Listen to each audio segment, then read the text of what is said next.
Os desafios das pessoas com deficiência no período de isolamento. A luta dos artistas de Ouro Preto por políticas públicas de apoio à cultura. Como as pessoas com albinismo utilizam da internet para reivindicar visibilidade social e política. Essas e outras notícias você acompanha no Pontes, o telejornal laboratório do curso de jornalismo da UFOP.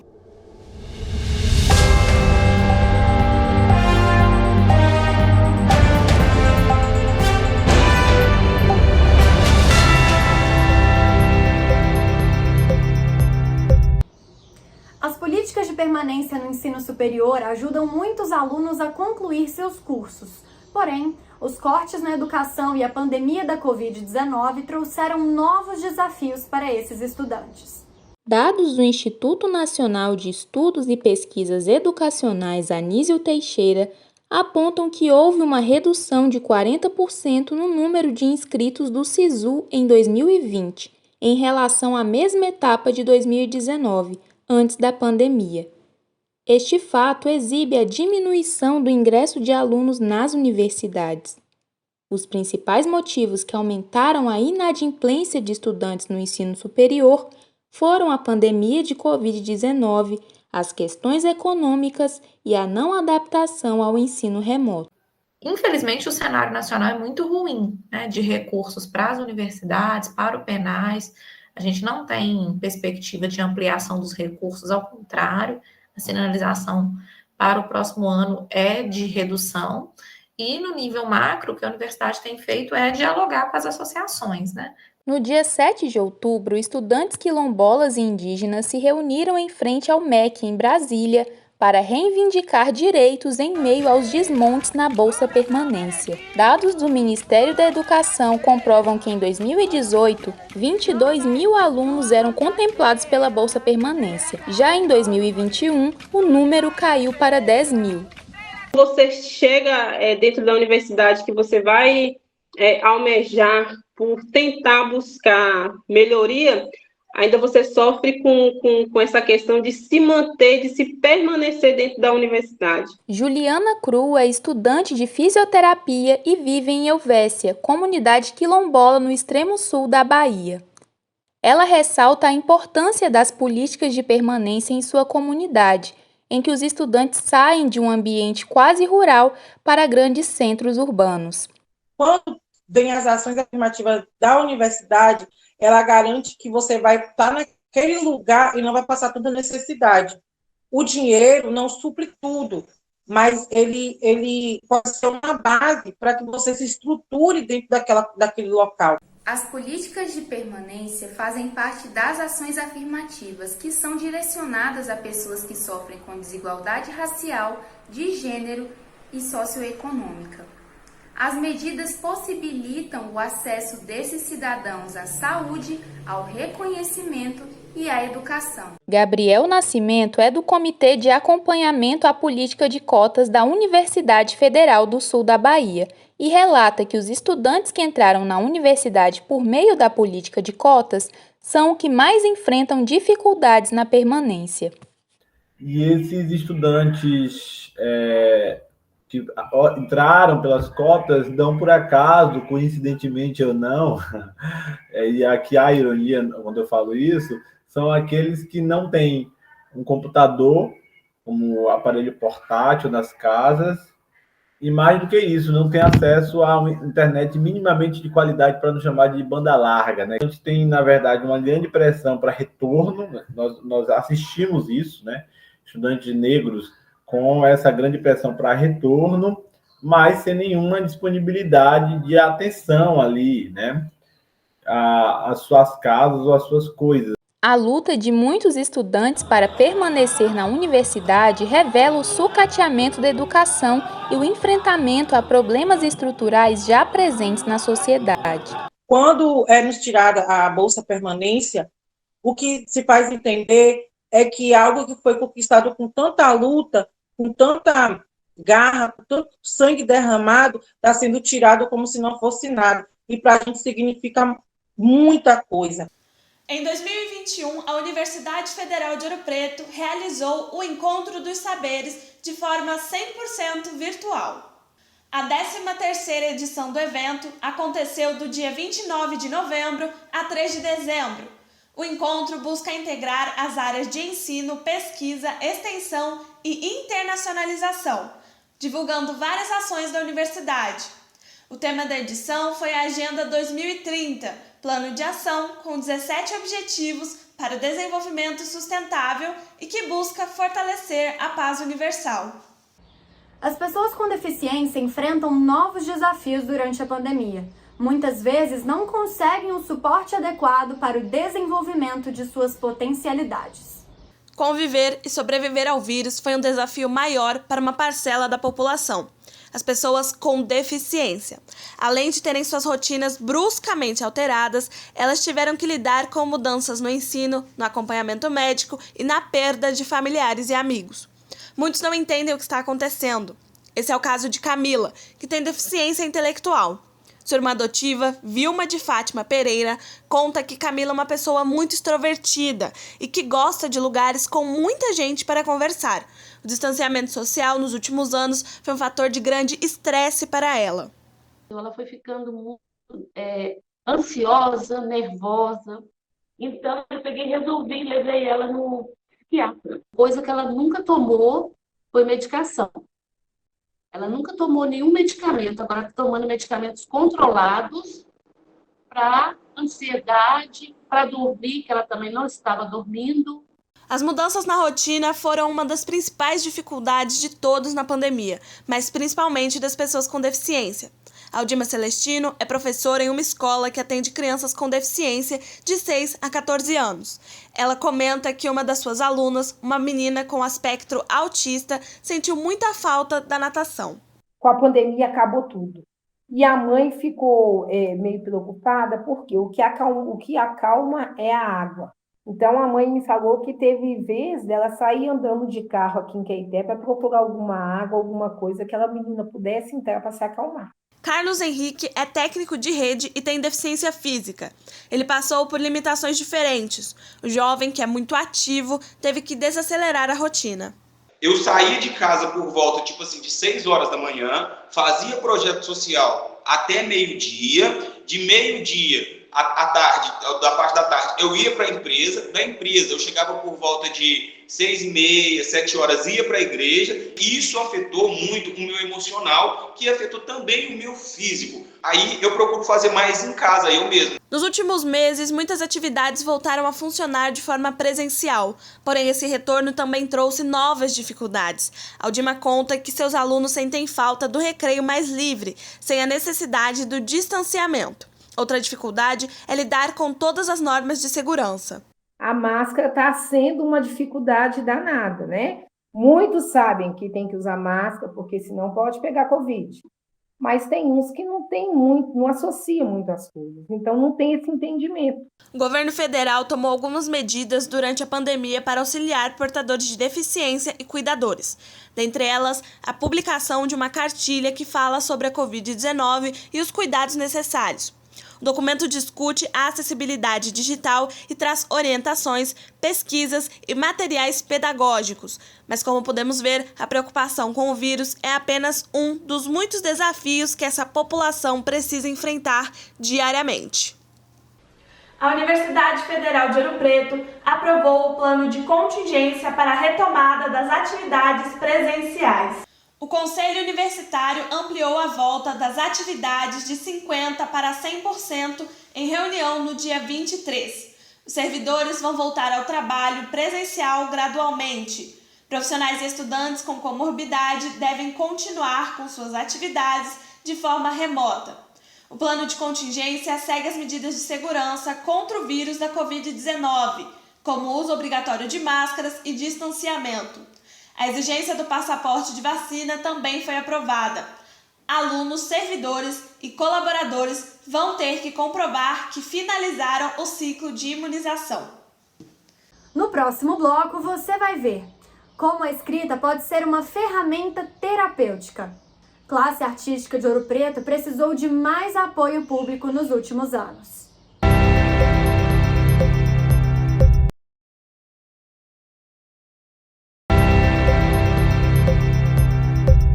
Você tem o hábito hábito da escrita?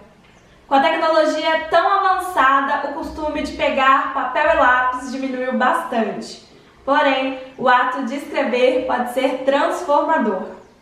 Desde que descobriram o código da palavra, nossos ancestrais utilizam da escrita para registrar sonhos, sentimentos e metas. A união do papel com a caneta ou lápis é uma ferramenta poderosa no processo terapêutico e de autoconhecimento. Eu particularmente acho que escrever à mão é mágico. As pessoas que escrevem à mão, elas conseguem interiorizar mais o que elas estão escrevendo. Elas conseguem ter mais até sintonia com aquilo que está ali. O ato de escrever sempre esteve presente na vida de Marliele Cota, dona de uma papelaria de coleção própria. Um dos principais objetivos do seu negócio é incentivar a escrita. Para mim é um sentimento. O escrever é um sentir que eu coloco no papel.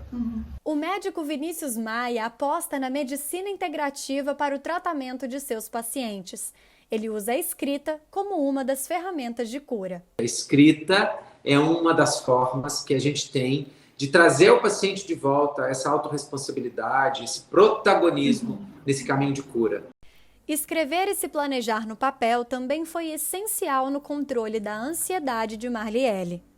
E eu sempre ficava muito ansiosa, ou então com medo de esquecer alguma coisa, e você vai ficando agitada. A partir da hora que você vai colocando aquilo dali tudo no papel, vai anotando o que você tem que fazer, planejar, organizar, a sua ansiedade vai baixando. O médico explica que escrever diariamente é uma forma de focar no presente, processo importante para quem sofre de ansiedade e até de depressão.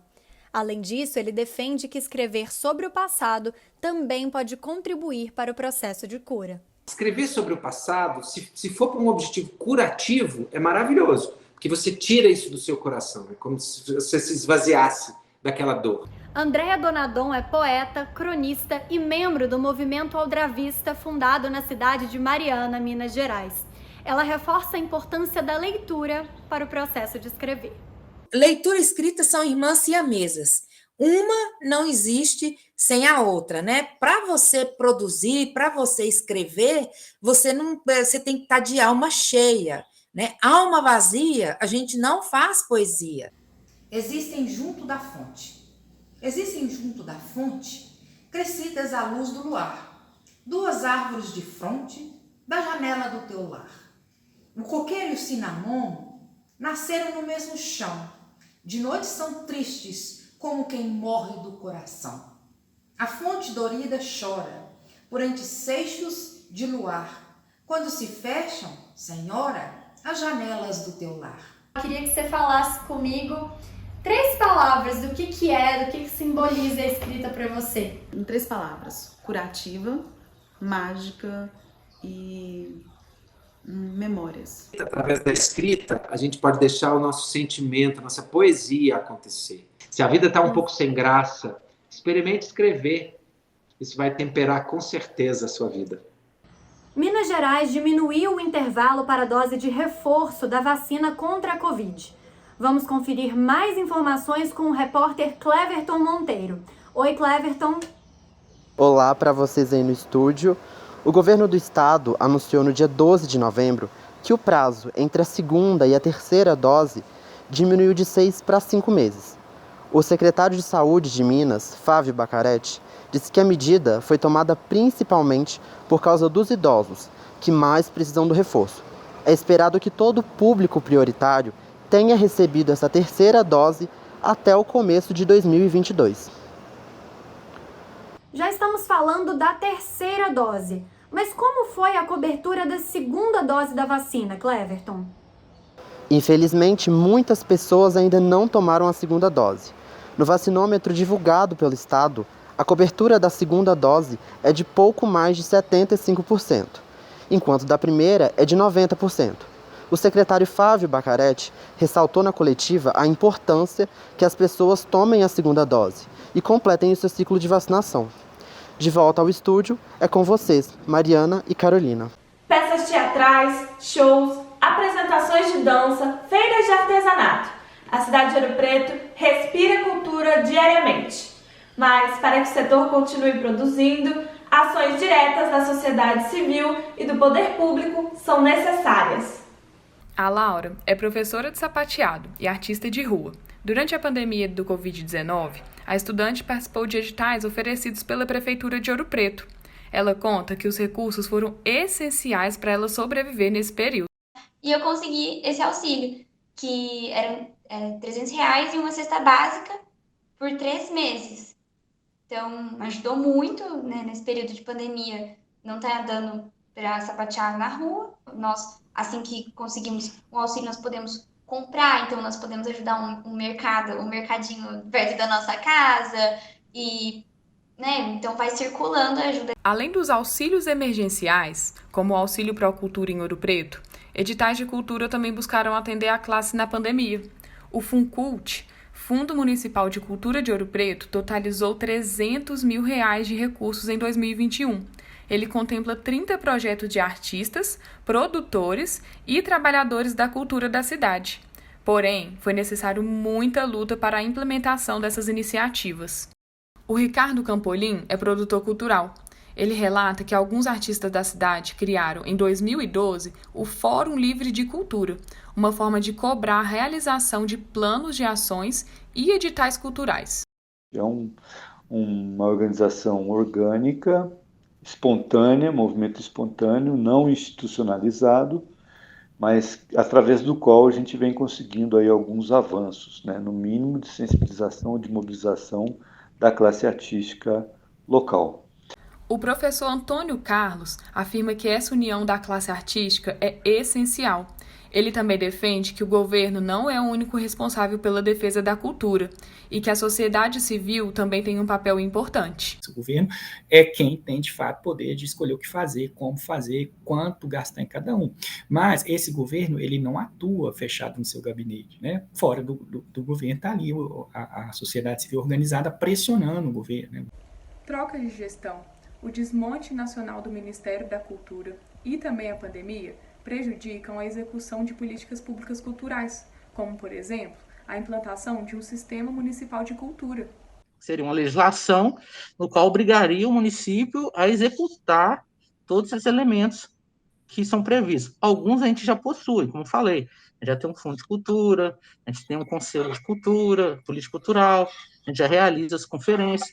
Talvez essa lei ela vai melhorar esse mecanismo. Corre alta, severina, noite, de leve no lençol que te tapeia a pele fina, pedra sonhando pó na mina, pedra sonhando com brincadeiras, cada ser tem sonhos à sua maneira. A Lei Aldir Blanc de Emergência Cultural, elaborada no ano passado, prevê auxílio financeiro à classe artística durante a pandemia.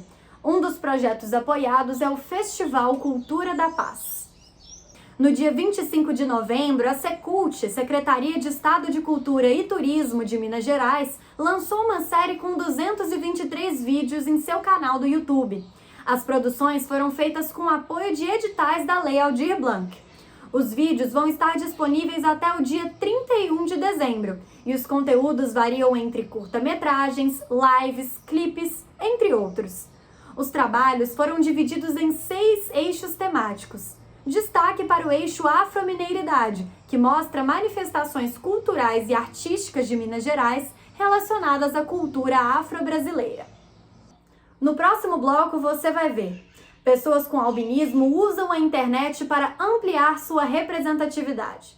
A Buser afirma que vai continuar funcionando sem mudanças, mesmo com a aprovação do projeto de lei que endurece regras para o transporte coletivo por meio de aplicativo.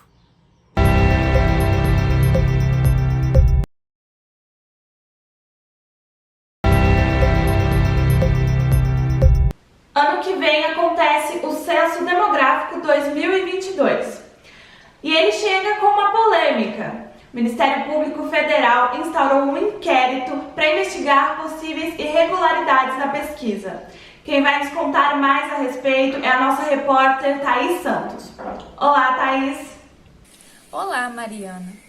O procedimento do Ministério vai investigar a ausência de perguntas sobre orientação sexual e identidade de gênero no questionário.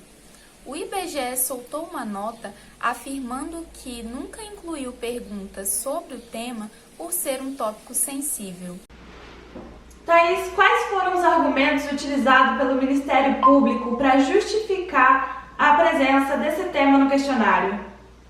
O Procurador Regional dos Direitos do Cidadão, Lucas Costa Dias, defendeu que a medida seria importante para que pessoas LGBTQIA+, não sejam invisibilizadas e excluídas pelo governo.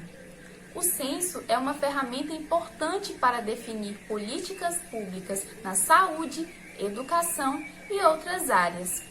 Voltando ao estúdio, é com vocês, Carolina e Mariana.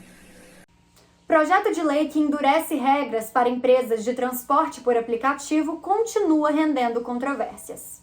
No começo de novembro, a Assembleia Legislativa de Minas Gerais derrubou o veto parcial do governador Romeu Zema sobre o projeto. Porém, o CEO da Buser, Marcelo Abrita, afirmou que a empresa continua funcionando da mesma forma.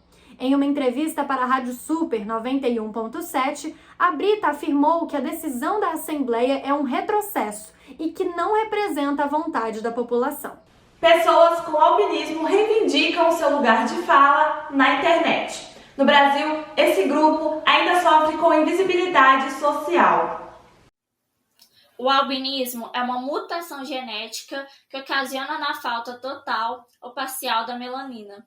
A melanina é uma proteína que dá cor à pele, aos cabelos e aos olhos e os protege da radiação ultravioleta. Sua falta faz com que as pessoas se tornem mais vulneráveis à luz do sol. Com isso, pessoas com albinismo são mais suscetíveis a desenvolverem câncer de pele, danos causados pela radiação solar, além de outros sintomas, como alterações oculares que podem causar dificuldades na visão. Além desses problemas, as pessoas com albinismo sofrem com a invisibilidade social no Brasil. Até hoje, não existe um censo com dados específicos sobre elas no país. Em alguns, é como se o grupo não existisse. E raramente uma pessoa gosta de sentir que não existe. Roberto Bíscaro tem albinismo oculocutâneo e é militante dos direitos das pessoas com albinismo. Ele é criador do blog Albino Incoerente, onde fala sobre sua experiência de ser uma pessoa com albinismo. Foi por isso que eu criei o blog, para reunir em um lugar só o máximo de informações que eu conseguisse e também para dar um espaço de visibilidade para as pessoas albinas. A falta de informações sobre o tema também motivou Andresa Aguida a criar o grupo Albinos do Meu Brasil. A comunidade começou no Orkut e hoje está no Facebook, com 2.000 membros. Ela também tem um Instagram, chamado Albinismo em Foco. No início, Andresa via a internet como uma oportunidade de socialização, mas hoje sua visão evoluiu. É uma ferramenta de informação muito poderosa. Então, assim, eu enxerguei aquilo como um instrumento de força para eu poder dialogar, para eu poder falar, para a gente poder reivindicar e para a gente poder somar em pessoas e se unir. Joselito Luz faz parte da APALBA, Associação de Pessoas Albinas da Bahia, pioneira da militância e referência no país. Ele concorda que a internet tem um papel essencial, mas relembra como foi difícil chegar a esse ponto. Para chegar onde chegou, de 2001 para cá, as pessoas que começaram desde o início e até hoje ralaram muito e vem ralando muito para conseguir convencer as pessoas com o objetivo que precisam se organizar. A partir dessa organização que o Joselito aponta, já foi escrito o projeto de lei que institui a Política Nacional de Proteção dos Direitos da Pessoa com Albinismo. Porém, ele está parado há 2 anos na Comissão de Finanças e Tributação da Câmara Federal. É importante que a luta pelos direitos deste grupo não fique apenas no mundo virtual. É importante destacar que o questionário do Censo 2022 ainda não apresenta nenhuma pergunta relacionada à população com albinismo. Esse foi o Telejornal Pontes. Obrigada pela audiência, nós ficamos por aqui. Muita saúde e até o próximo programa.